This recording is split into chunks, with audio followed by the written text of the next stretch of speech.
Hello traders and investors, important points. In case మనం నిఫ్టీలో కానీ బ్యాంక్ నిఫ్టీలో కానీ ట్రేడ్ చేస్తే ఏ విధంగా మనం ట్రేడ్ అనేది తీసుకోవాలి, ఏ పాయింట్స్ కన్సిడర్ చేయాలన్నది నేను ఇప్పుడు చెప్తాను.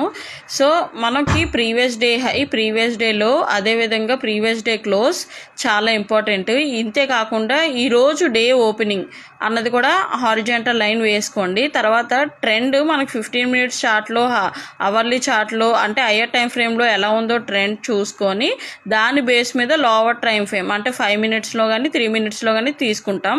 అదేవిధంగా డౌ థియరీ అంటే higher and high, lower and lows అంటే స్వింగ్ హైస్ లోస్ అన్నది కూడా మార్క్ చేసుకోవాలి.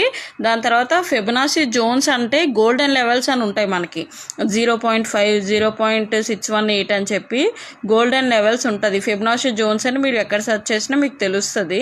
సో ఆ జోన్స్ యూస్ చేస్తే మనకు అది సపోర్ట్ రెసిస్టెన్స్గా పనిచేస్తుంది.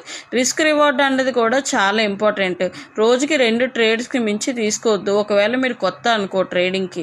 అదేవిధంగా స్కానర్స్ అన్నది స్టాక్స్లో యూజ్ అవుతాయి.